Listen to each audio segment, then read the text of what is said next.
Okay, so this is going to be a little lesson for guitarists on how to play ukulele. First ukulele lesson for a guitarist. So if you've been playing guitar for a while, there's a lot of things that can transfer over. So you might as well take advantage of it. And first thing, I have a little thing so I remember what I'm going to do here. And tuning is the first one. So the tuning of a ukulele is like taking a guitar and putting a capo at the 5th fret. Of course, there's just 4 strings, but it's still the same note names: G, C, E, A. They say it's like if you don't have a tuner or a piano available, you can always just sing, "My dog has fleas," right? My dog has fleas. Because, okay, I've never actually met anyone who knows that song. I don't know. I've never heard it.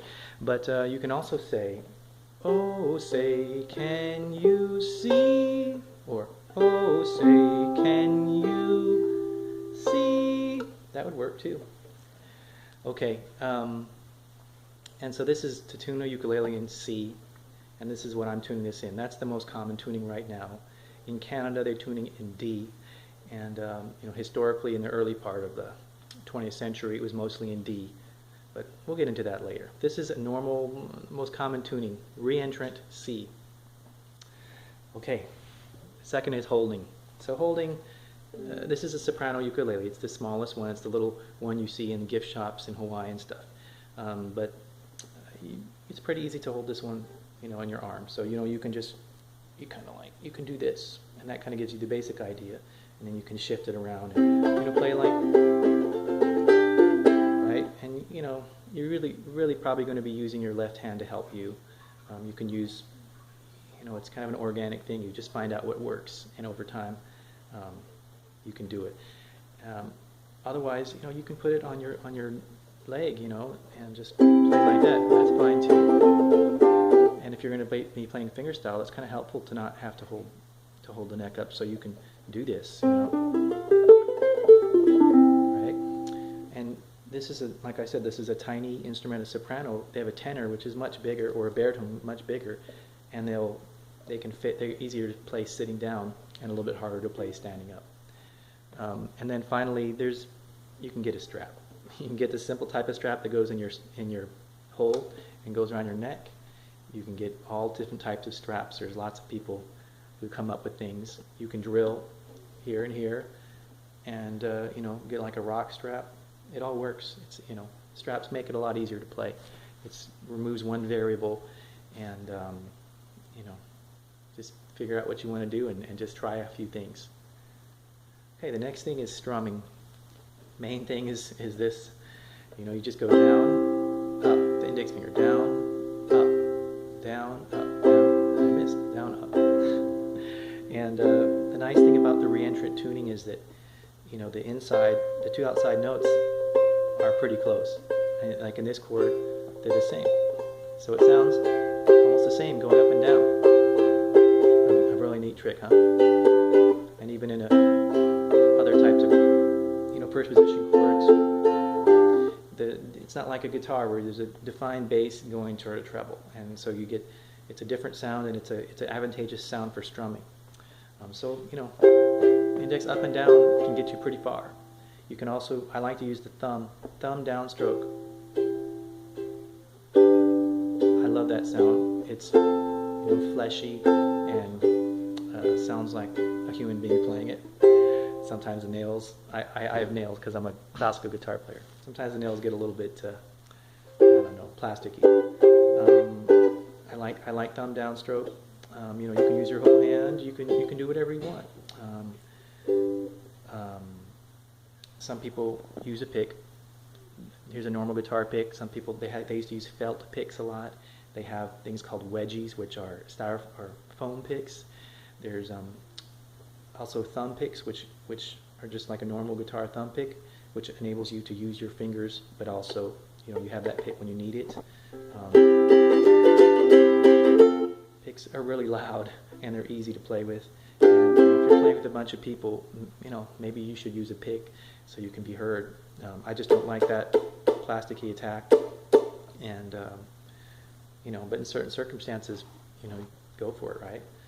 And That's strumming. If you want to, when you're going for your strumming, like I said, this up and down thing is very useful, but it's also, you can use it for something like a tremolo chording effect, which is a big deal. It's kind of like a rasgueado in flamenco, but you know, you can still do up and down, right? Up, down, up, down. Speed it up to triplets. Up, 16th notes. Quintuplets or guadalajaras. Guadalajara, Guadalajara, Guadalajara, Guadalajara. Sextuplets.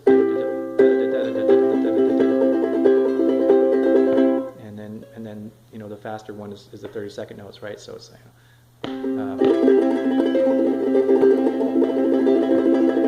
that's when you start getting that cool effect.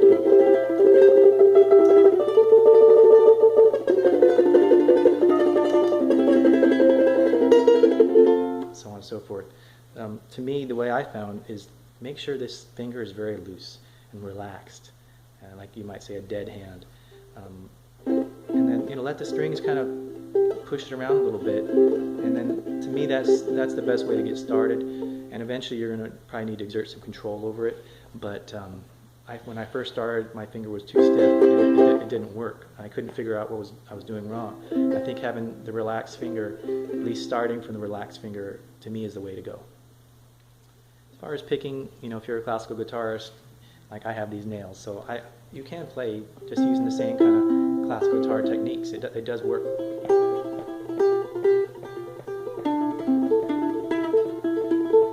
Right?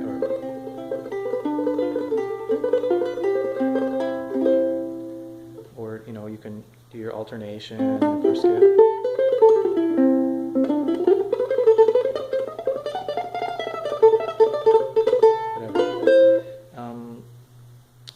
You know, you'll notice that different players kind of attack the strings in different ways. The sopranos, a lot of times they like to play up here at the 12th fret. And that goes for strumming too. I've noticed that a lot of tenor players like to move it down here. And tenors have a rounder, more mellow sound, and maybe that's why they're doing that, so they can cut through better and get a little bit more edge on their attack. And you know, like a lot of classical guitarists, we like to attack it, you know, with a nice, it's a pretty arched position sometimes. I notice a lot of the ukulele players like to keep their hand more straight, and I think it helps get a little punchier sound. So these are all things that you have to develop and experiment and observe other people doing it. You'll find your own way. Again, you can use a pick. I don't.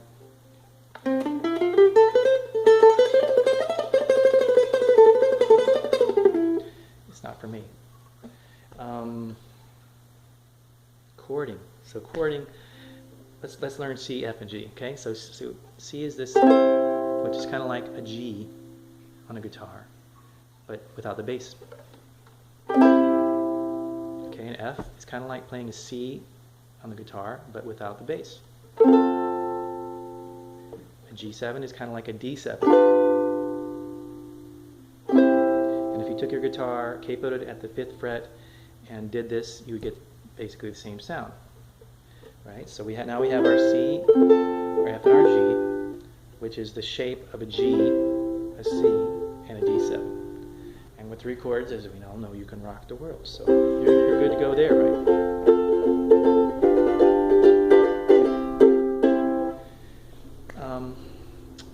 So that's enough to get you started there. Now, very quickly, you probably want to get into bar chords. Bar chords are a lot easier to do on the ukulele than they are on the guitar. There's much less effort involved. You just have to kind of play around with it because, at least for me, there's a lot of dead notes that I don't have on the guitar, but you know, I have to figure it out. So you still have to work on it, right?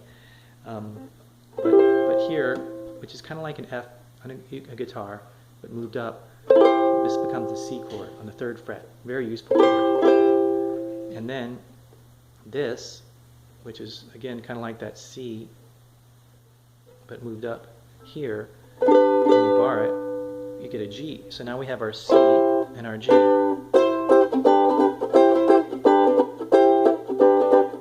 Or it could be our C sharp, and G sharp. Or it could be our D and A. So on and so forth. So These things are very easy to learn if you've done them on the guitar, and makes a lot of fun. Now to play the F in this is not quite so easy. So this is a funny little chord. I was taught to use this and bar these three. I'm great at it, aren't I? And then add that there. So this is an F chord. I don't play it like that way. I bar these two, and then put this finger here, and then I put this finger here. That's how I play it. It sounds kind of Baroque, but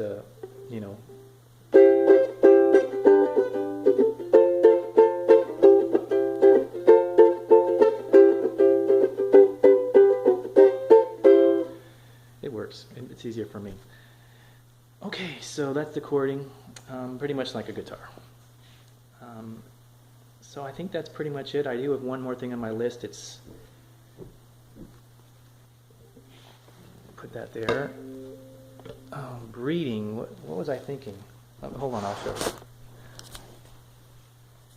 Breeding. Yes. See, they breed, these ukuleles. You get more and more of them, and I have more. You turn your back for a minute, and here's another one. So anyways, I hope this was helpful, and see you later.